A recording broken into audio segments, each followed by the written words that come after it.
It's time to put the kids to bed and put the tinfoil hats on. It's the ATS News. Hi, everybody. I'm Johnny Anonymous. If you're ready, let's give you some trustworthy news and information from the #1 conspiracy website in the world, AboveTopSecret.com. Well, friends, the holidays are just right around the corner. Do you have any ideas for exchanging gifts? How about getting an unexpected gift in the form of a world treaty to cut down on carbon emissions? The new treaty, now under negotiations, seeks to impose an emissions reduction requirement globally on developed countries by as much as 45% below 1990 levels by the year 2017 and by at least 95% by the year 2050. This treaty will create an international bureaucracy with the authority to regulate energy use.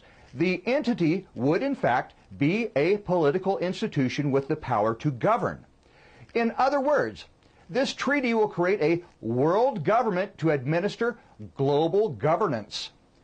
According to Lord Christopher Monckton, he has read this negotiating text, and he says without hesitation that this treaty will create indeed a world government. He goes further, much further, to explain that while this treaty will have no impact on global climate, it will have a great impact on the global economy. The purpose of the treaty is, and has been since the very beginning of negotiations in the early 1990s, to transfer the wealth from developed nations to the developing nations.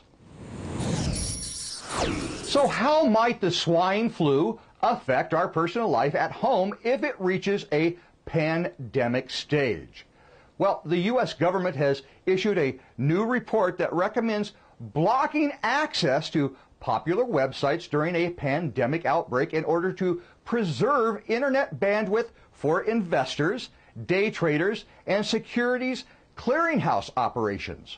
The concern is that a pandemic would cause too many people to stay at home and download YouTube videos and porn, hogging all the internet bandwidth and blocking the throughput for investment activities, thereby causing a stock market meltdown. So, you mean I can't go to AboveTopSecret.com to check on what the latest news is? This is crazy.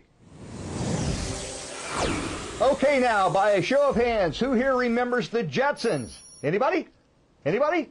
Well, you remember how they used to scoot around the air in their little spaceship? Well, if Roger Shar has his way, his new EM drive might allow you to do the same thing. The EM drive is an electromagnetic drive that would generate thrust from a closed system, which is impossible, say some experts. To critics, it's flat-out junk science, not even worth thinking about. But undeterred, Roger continues his work, and now the Chinese have said that they have validated his math and are even building one of their own. The heart of the EM drive is a resonant tapered cavity filled with microwaves. It will be capable of vertical takeoff and hovering silently in place. If successful, it will be adapted as a personal transport. Just think about that. Your very own flying car. You know, this is something aeronautical engineers have dreamt of for decades, having a craft like this. The theoretical advantage of the EM drive spaceplane compared to rockets is that it allows a slow ascent with low acceleration. There is also no telltale rocket exhaust plume, and currently the launch of ballistic missiles anywhere on Earth can be immediately spotted from space. The EM drive system would be undetectable and could arrive from any direction, leaving the target or country with no way of knowing who it was that shot it off, so they would not be able to retaliate against it. Note to ATS bosses, the ATS staff would like to have one of these for Christmas. Well, how bad is the economy actually getting? According to an article in Forbes magazine, Republican Ron Paul states that the large-scale government intervention in the economy is going to end badly.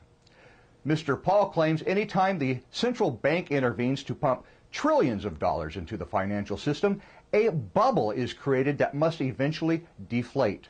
We have seen the results of Alan Greenspan's excessively low interest rates, the housing bubble, the explosion of subprime loans, and the subsequent collapse of the bubble, which took down numerous financial institutions. Rather than allow the market to correct itself and clear away the worst excesses of the boom period, the Federal Reserve and the U.S. Treasury colluded to put taxpayers on the hooks for trillions of dollars. He continues and concludes with, what is more likely happening is a repeat of the Great Depression. We might have up to a year or so of the economy growing just slightly above stagnation, followed by a drop in growth worse than anything we have seen in the past 2 years. The Fed has already overseen a 95% loss of the dollar's purchasing power since the year 1913. If we do not stop this spending soon, we risk hyperinflation and seeing a 95% devaluation every year.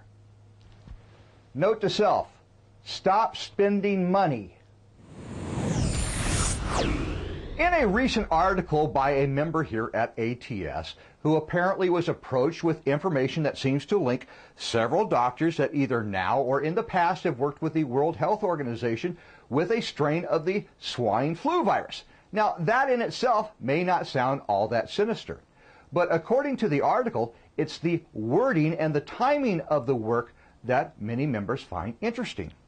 According to patents that were found, what they found to be curious was U.S. Patent Application 20090010962, entitled Genetically Engineered Swine Influenza Virus and Uses Thereof. It was filed on June 1st, 2005. This, of course, is a few years before any of us in the public knew of or heard of the swine flu. And apparently, doctors were attempting to combine genes from a human flu virus and the H5N1 bird flu virus strain. Also of interest was an interview that was published in The Citizen with Dr. Richard Webby, a virologist at St. Jude's Children's Hospital. In it, he answers questions as to why researchers have been combining bird and human flu viruses in order to create a pandemic strain. As to why doctors would do such a process, there was a reminder by several members on this article that in order to create a vaccine against a viral bug, you need to first have a live host virus to work with. According to the BBC, an extract found in the bright yellow curry spice turmeric can kill off cancer cells, scientists have now shown. The chemical curcumin has also long been thought to have healing powers, and it is already being tested as a treatment for arthritis and even dementia. Now, tests by a team at the Cork Cancer Research Center shows it can also destroy gullet cancer cells in the lab. Doctors found that curcumin started to kill cancer cells within 24 hours, and the cells themselves began to digest each other after the curcumin triggered lethal cells of death signals in their system. And before we sign off, friends, I would just like to apologize. We made a couple of mistakes by erroneously saying that Chaco Canyon was located in Colorado and not in New Mexico. So our apologies to all the residents of New Mexico for that mistake. And we also put up the wrong link for the chemtrails article, which was by All Seeing Eye, and instead had the German swine flu link.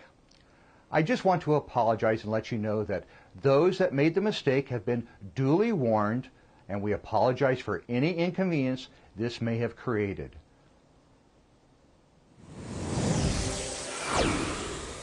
Well, friends, that's going to do it for everybody here at ATS News. We appreciate you watching this episode and hope that you'll continue doing so. Remember, if it's not on AboveTopSecret.com, then it probably doesn't matter. We'll see you next time. Bye-bye. Are you serious? You never watched the Jetsons?